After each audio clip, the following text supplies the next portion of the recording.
ಯೇಸು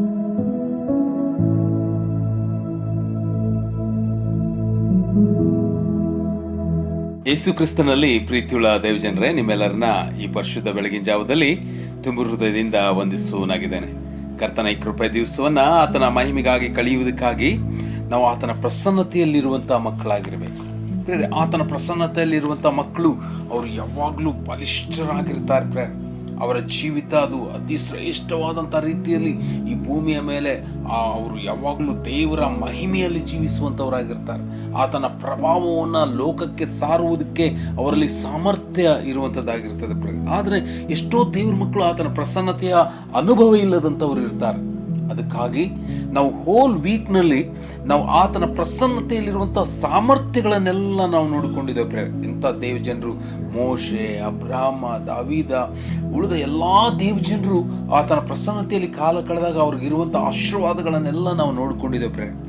ಈ ಕಾರಣ ನಾವು ಸಹ ಅದೇ ರೀತಿಯ ಒಂದು ಆಶೆ ನಮ್ಮಲ್ಲಿ ತುಂಬಿ ಹಾಕಲ್ಪಟ್ಟಿರ್ಬೇಕು. ನಮಗೆ ನಾನು ನಿನ್ನ ಪ್ರಸನ್ನತೆ ಇಲ್ಲದೆ ನನ್ನ ಜೀವಿತವನ್ನು ಕಳೆಯುವುದೇ ಇಲ್ಲ ಅನ್ನುವಂಥ ಆ ಅನುಭವಕ್ಕೆ ನಾವು ಬರುವುದಕ್ಕೆ ಮನಸ್ಸು ಮಾಡ್ಬೇಕು.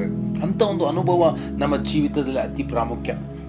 ದಾವೀದನು ಆತನು ಯಾವಾಗಲೂ ದೇವರ ಪ್ರಸನ್ನತೆಗಾಗಿ ತವಕಿಸುವಂತ, ನನ್ನ ಜೀವಮಾನದಲ್ಲೆಲ್ಲ ನಿನ್ನ ಮನೆಯಲ್ಲಿ ವಾಸ ಮಾಡುವನಾಗಿರ್ಬೇಕು, ನಿನ್ನ ಪ್ರಸನ್ನತೆಯನ್ನು ನೋಡುವುದಕ್ಕೆ ನನಗೆ ಒಂದೇ ಒಂದು ವರ ಕೊಡು ಕರ್ತನೆ ಎಂಬುದಾಗಿ ಕೀರ್ತನೆ 27ನೇ ಕೀರ್ತನೆಯ 4ನೇ ವಚನದಲ್ಲಿ ಆತನು ನೇರವಾಗಿ ಕೇಳುವುದನ್ನು ನಾವು ನೋಡ್ಕೋತೇವೆ. ಪ್ರಿಯರೇ, ಆತನು ಎಷ್ಟು ದಾಹವುಳ್ಳ ವ್ಯಕ್ತಿ. ಆತ ದೇವರ ಪ್ರಸನ್ನತೆಗಾಗಿ ನೀವು ಒಂದು ವೇಳೆ ಅದನ್ನ ಕೀರ್ತನೆ 63ನೇ ಕೀರ್ತನೆಯನ್ನು ನಾವು ನೋಡಿದ್ರೆ, ನಿನ್ನ ದರ್ಶನವನ್ನು ಕುತೂಹಲದಿಂದ ಎದುರು ನೋಡುತ್ತೇನೆ, ನೀರಿಲ್ಲದ ಒಣಗಿದ ಭೂಮಿಯಲ್ಲಿದ್ದವನು ನೀರಿಗಾಗಿಯೋ ಎಂಬಂತೆ ನನ್ನ ಆತ್ಮ ನಿನಗಾಗಿ ಆತುರಗೊಳ್ಳುತ್ತದೆ, ಶರೀರವು ಕಂದಿ ಹೋಗುತ್ತದೆ.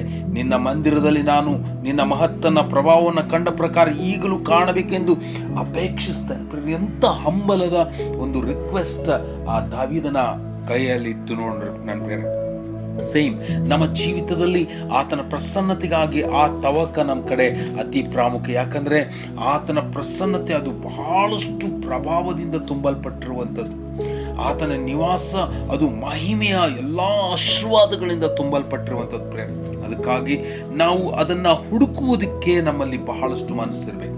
ನಾವು ಒಂದು ವೇಳೆ ಪೌಲನನ್ನ ನಾವು ತೆಗೆದುಕೊಳ್ಳುವಾಗ ಆತನು ತನ್ನದೆಲ್ಲವನ್ನ ಬಿಟ್ಟು ಕರ್ತನಿಗಾಗಿ ಕರ್ತನ ಒಂದು ಮಾರ್ಗಕ್ಕಾಗಿ ಆತನು ಓಡುವಂತವನಾಗಿದ್ದನು, ಎದೆ ಬೊಗ್ಗಿದವನಾಗಿ. ನೀವು ಫಿಲಿಪ್ಪಿದವರು ಬರೆದ ಪತ್ರಿಕೆ 3ನೇ ಅಧ್ಯಾಯದ 13ನೇ ವಚನದಲ್ಲಿ ಆತನು ಆ ಒಂದು ಸ್ಟೇಟ್ಮೆಂಟ್ ಕೊಡುವುದನ್ನು ನಾವು ನೋಡ್ಕೊಳ್ತೇವೆ. ನಾನು ಕರ್ತನ ಮಾರ್ಗವನ್ನು ಕಂಡುಕೊಳ್ಳುವುದಕ್ಕಾಗಿ ನಾನು ಎದೆ ಬೊಗ್ಗಿದವನಾಗಿ ಓಡುತ್ತೇನೆ ಎಂಬುದಾಗಿ 13ನೇ ವಚನದಲ್ಲಿ 3ನೇ ಅಧ್ಯಾಯದ 13ನೇ ವಚನದಲ್ಲಿ ಆತನು ನೇರವಾಗಿ ಹೇಳುವುದನ್ನು ನಾವು ನೋಡ್ಕೊಳ್ತೇವೆ. ನನ್ನ ಪ್ರಿಯ ದೇವಜನರೇ, ನಾವು ಕೇವಲ ದೇವರನ್ನು ಹುಡುಕುವುದು ಮಾತ್ರ ಅಲ್ಲ ಪ್ರಿಯರೇ, ಅದರಲ್ಲಿ ಸಂಪೂರ್ಣವಾಗಿ ಮನಸ್ಸುಳ್ಳವರಾಗಿ ಓಡುವಾಗ ಮಾತ್ರವೇ ಆತನನ್ನು ಕಂಡುಕೊಳ್ತೇವೆ ಎಂಬುದಾಗಿ ಯೆರೆಮೀಯ 29:11 ನಾವು ನೋಡಿಕೊಳ್ತೇವೆ.